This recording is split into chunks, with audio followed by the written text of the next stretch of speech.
Plane, train, bus, mule, or livery. You bet she'll get those letters through. So hail me special delivery. And all things postal from coast to coastal sing. She's the damsel we stamp and cancel. The holy grail, a first class mail. Miss Special Delivery. That's due.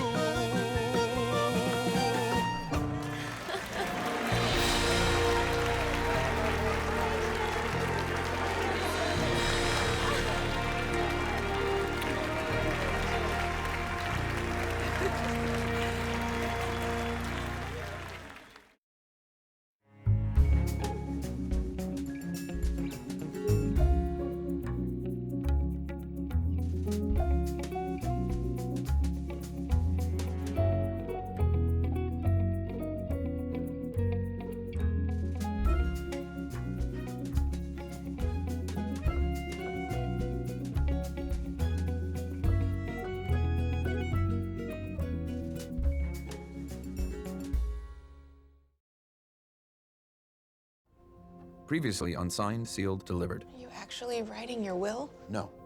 Times such as this provide one with a certain clarity. You forgot this. Ladies first.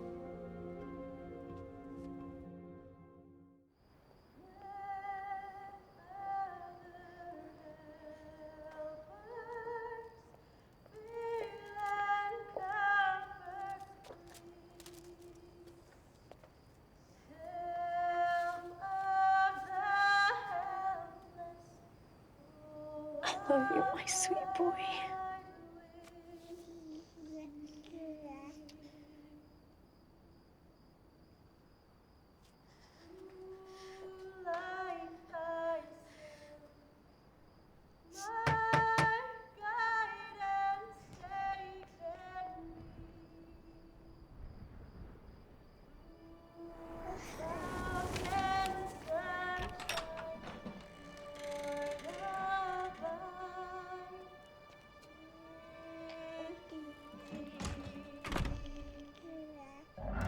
Send me love every day and send me on my way. Deliver me, just deliver me.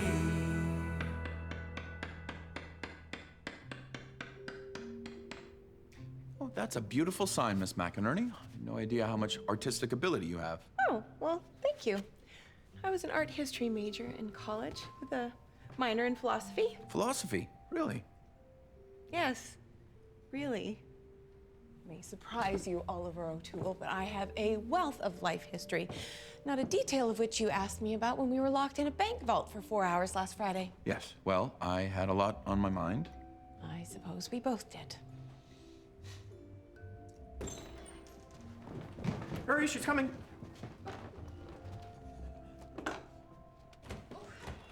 Jeez. So hail me special delivery, the holy grail of first class mail, Miss Special Delivery, that's you. You guys, that is so sweet. You are royalty now. Holy Grail of first class mail. Certified and registered. This is a glorious day, Rita. We are so very proud of you. Thank you so much, but I don't want to be treated any differently now. It's back to business as usual. Oh. Look what they found at Terminal Annex. Oh, it looks like they forgot they had it. Well, what do you think we have, Norman? Oh, I think it's a box of lost dead letters. Is that different from dead lost letters? Oh, yeah. By these postmarks, I'd say they're all at least 10 years old. Rita, would you like to do the honors? Really? Thank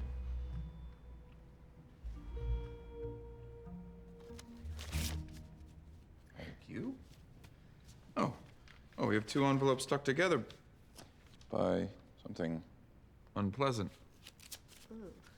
The first reads, to homeowner, you may have already won. Yes. The second one, this is a glorious day. Norman? A piggybacking NIFT. NIFs? I've worked here for 6 months, and half the time, I swear, I still don't know what you guys are talking about. There are only 2 words written on this envelope. Pastor Thomas. This is most likely a personal note that somehow got mailed, but it was never intended for the system. NIFTS, sniffs! Ha! I get it! So it's written on some sort of bulletin.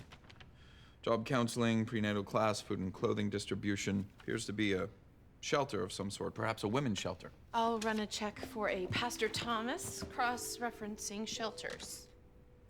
Dear Pastor Thomas, you don't know me, but I've heard you're a good man. And that's why I'm asking for your help. I don't know what else to do. My sweet Joshua has a heart condition and needs medical care. I can't give him. Please, Pastor Thomas, get him the help he needs so he can have a hope and a future. And tell him how much I love him. I can only pray that one day he will be able to find it in his heart to forgive me for what I've done. And there's no signature here. Wonder if Joshua's okay, if he got the help he needed.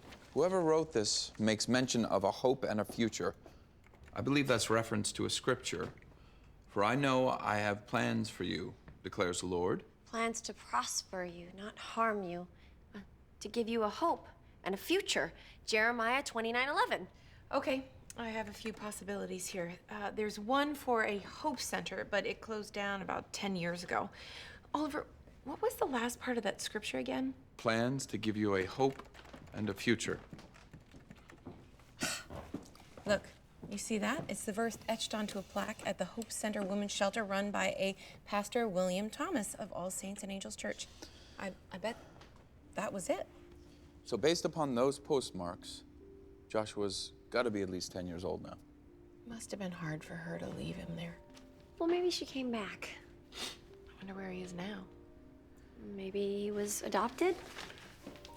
Well, if Joshua was adopted, it was most likely a closed adoption due to the circumstances of the case, which would have been considered abandonment. That means the records would have been sealed in order to prevent the biological mother from gathering information and trying to reinsert herself into the child's life. It's oddly specific, Norman. Well, that's what happened to me. You were adopted, Norman. Well, actually, I was a foster child for a long time until my forever family found me when I was 8. Well, I actually met Norman's parents at the postal picnic. They were very nice, and they won in the 3-legged race and the egg toss. We trained really hard for those. But your birth family, do you know who they are? The only thing I know is that they found me wandering around the National Western Stock Show. I'd crawled into a paddock of champion Herefords and started a stampede. I tried to remember something else from that day, but I can't. So when I turned 16, my parents encouraged me to sign up for the National Adoption Registry. And did anything come of it? Well, not right away. But about a year ago, I got this.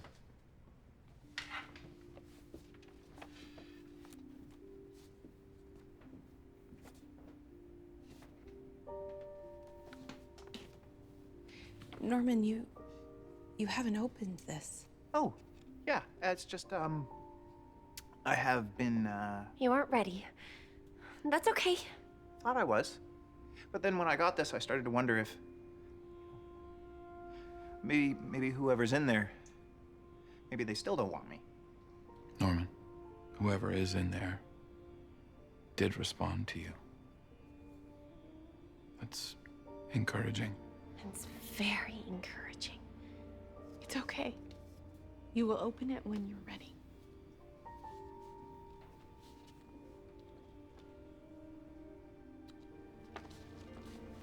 Will you? I would be honored.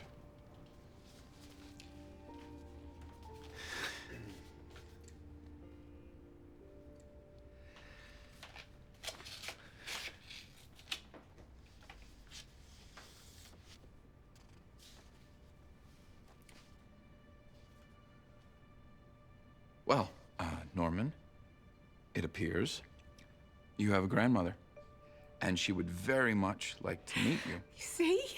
She wants to meet you.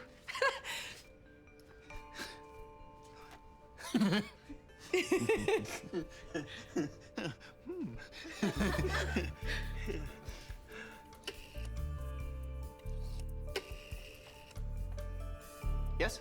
Hello? Is this Mrs.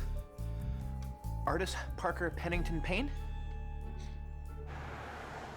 A hope and a future. So what did she sound like? It was hard to tell with all the chanting. Or singing. Might have been screaming. It was tribal anyways. Well, where is she? Papua New Guinea. But she's gonna take the next flight to Denver. Oh.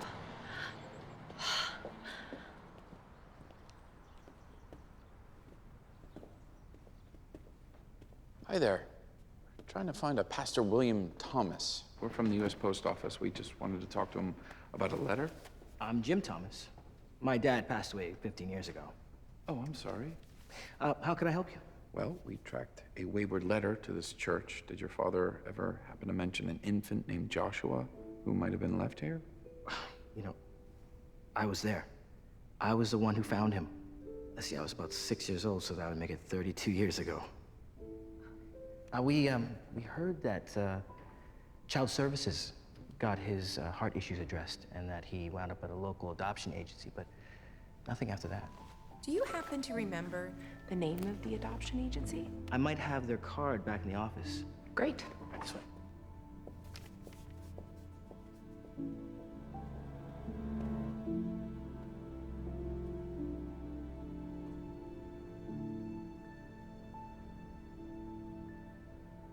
Do you think that she thinks about him?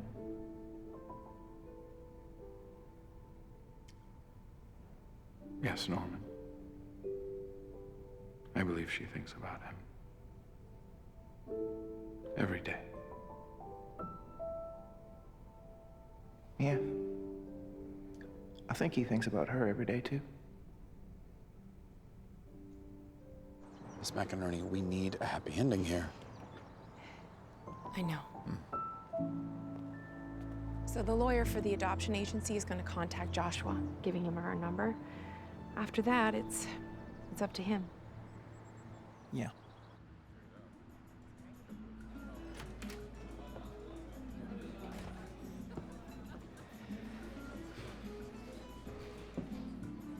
What if she doesn't like me? That's impossible. Norman, just be yourself. You'll be fine. Norman? Norman? Norman, I know you're in here, darling. Oh, sweetheart, it is I. It's me. It's your grandmother. Oh, please, please, please, everybody sit down. Take a seat. Please sit down. Oh, all except you, my darling. You sweet thing. Let me look at you. Look at that chiseled jaw, that aquiline nose, those eyes like an eagle. You're not Norman, are you? That's Norman. Right. Precious. Oh, I have dreamed of this day ever since I learned of your existence while I was meditating on the peak of Machu Picchu. Hello, Miss Parker Pennington Payne. It's very nice to meet you. Oh, birds of paradise. Norman, how did you know? Oh, and darling, you must call me Artis. Artis. Okay. No, call me Yaya. Yeah, yeah. No, call me Baba. No, no. How about Grandma? Grandma. Well, that couldn't be more perfect. Grandma. Yeah, it was staring us right in the face, just like, well, hello there. You must be Norman's girlfriend, and aren't you lovely? Oh, I No. But, well, yes, she's a lovely person, but, no, she's not my girlfriend. She's Rita. She has a photographic memory, and she's Miss Special Delivery. Rita. Rita. Rita. Oh, hi. You're fancy. Okay. And this is Miss Shane McInerney, Well, hello there. Hi. and this is my boss, Mr. Oliver O'Toole. It is an honor. Your grandson is a very special person. Of course he is. He's a Parker Pennington Payne. No, actually, he's just a Payne. But right now, you are going to walk me to my hotel, And tomorrow, after a little beauty sleep and a nice warm glass of yak milk, our life together begins. Well, what should we do? Well, whatever you want, precious. Oh, wow. Well, there's the miniature houses in Tiny Town, and the face on the barroom floor at Central City, and Buffalo Bill's grave on Lookout Mountain. And of course, there's the Rocky Flat Toxic Waste Park, but we probably shouldn't spend too much time there. But it does have a really nice view of Pikes Peak. Why don't we make a list? Okay. Did you see how happy Norman seemed? Aren't they just perfect together? Birds of a feather. Oh. It's Joshua. He'd like to set up a meeting for tomorrow. Excellent. Well, we are reuniting families right and left this week. Dr. Benson to Oncology, Dr. Benson to Oncology. I'm Joshua Davis, and you folks must be from the post office with the letter. Yes, we had to open it in order to locate you, Doctor. Apologize for that intrusion.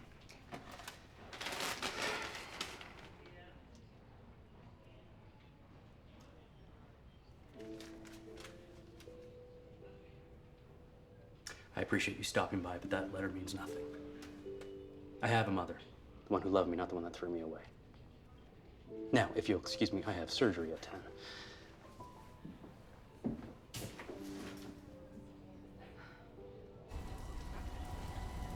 Trapped miners survive by drinking the natural artesian water that drips through these tunnels. When I was 10, I liked to pretend I was Indiana Jones exploring the Temple of Doom.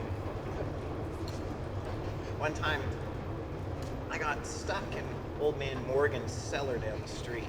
Nobody knew where I was. It was so dark and I was so scared. I yelled and I screamed, but nobody could hear me. Sweetheart. When I finally gave up, I lay down on the ground. That's when I saw it, the sliver of light. I had noticed it before. That's when I knew everything was going to be okay. And way down here in the dark, you're not scared anymore? Oh, I like coming down here. It reminds me that no matter how dark it gets, light will always find a way in. If only your mother could see you now.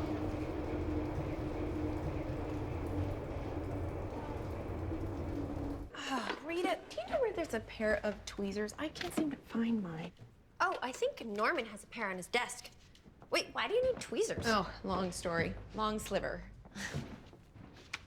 Rita, I think Norman has a present for you.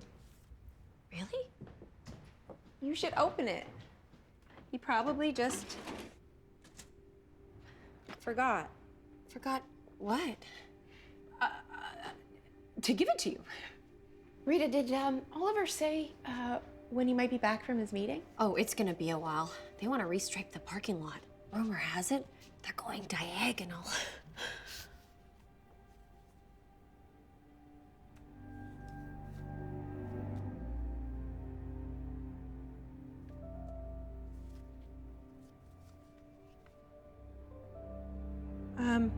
Would you mind checking Norman's desk again? I probably missed them. Okay.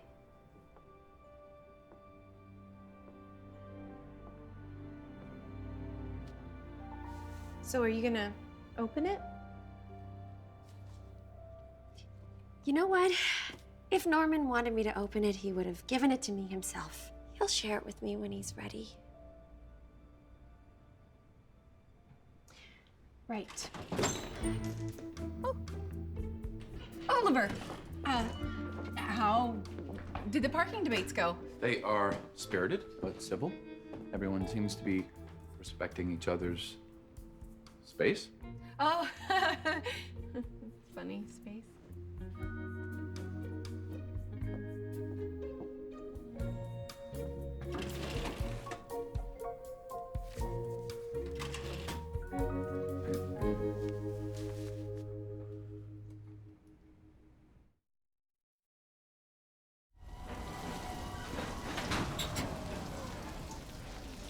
In 1904, 5 miners were trapped in this next tunnel. Grandma, who are my mother and father? Norman, I'm sorry, but I never knew your father, but... Oh, your mother, Judith. God bless her, she was something else. Full of life, stunning, brilliant. She sounds sparkly. Oh, she was a blaze and sparkle. Was? Well, a sparkle can only sparkle so much before it burns itself out.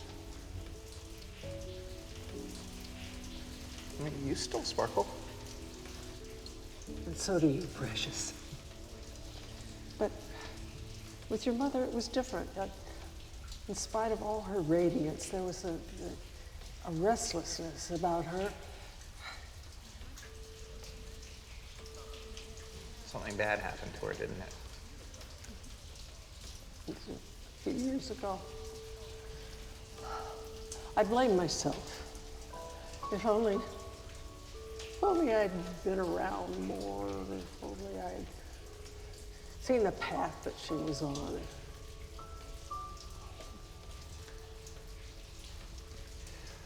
When I was a foster child, I used to think, what if I didn't cry so much?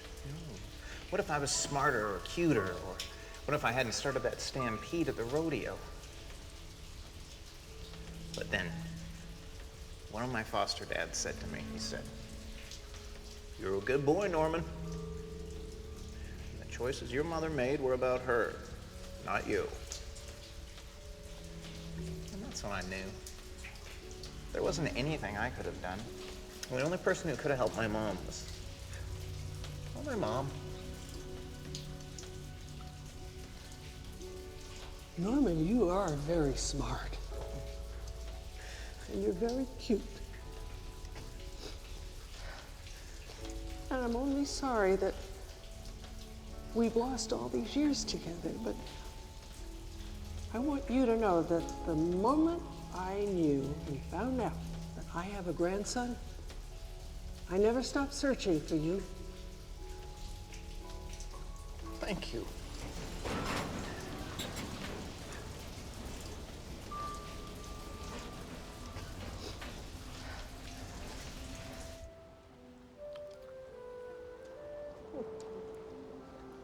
Grandma, do you want to see my very favorite place?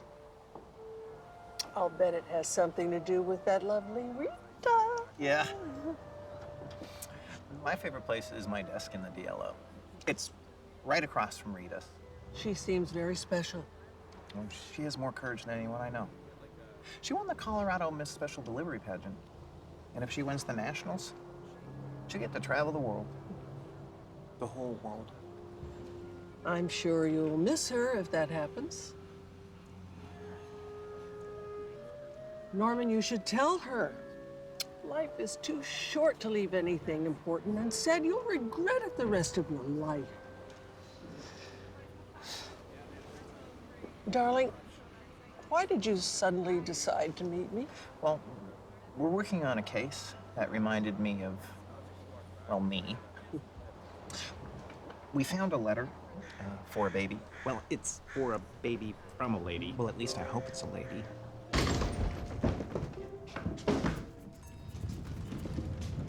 Norman, you're back. But where is your grandmother? She's an overnight delivery. We had a very big day. Hello.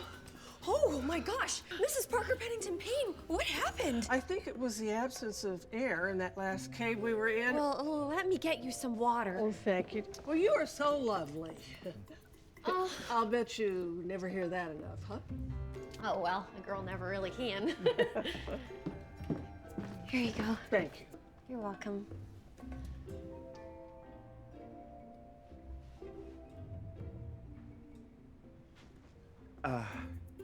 Rita? This is, here. I think you're gonna be the best Miss Special Delivery ever. Oh, Norman, it's beautiful. What is it? A stuffed crab. Well, they ran out of South Pacific tree lobsters. it's so you never forget how brave and unsquashable you are.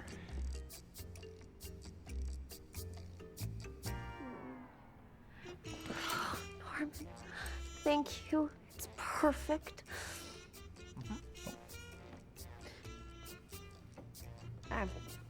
When I was scared at the local branch competition, Norman told me how things that have a hard exoskeleton, well, they can't be squashed. He always knows exactly what to say. Well, nothing says I love you like crabs.